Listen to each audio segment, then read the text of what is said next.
Hello guys, শুক্রবার ছিল আমার দিদির স্বাদের অনুষ্ঠান।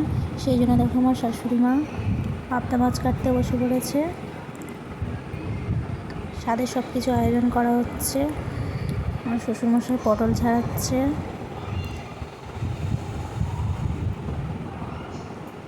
আমার মাসি বসে আছে বাড়িতে, কিন্তু অলরেডি মাসি মেসো পুচকু চলে এসেছে, আর আরও সবাই আসবে। দেখো দিদির স্বাদের জন্য সব কিছু ডেকোরেশন চলছে,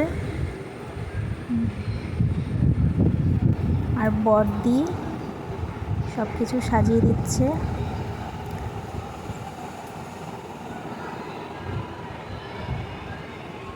মাসি আশীর্বাদ করছে দিদিকে। আর ওই দিন কিন্তু আমার দিদিকে খুব সুন্দর লাগছিল, দেখো খুব মিষ্টি লাগছিল দিদিকে। মেসো আশীর্বাদ করছে দিদিকে। এখন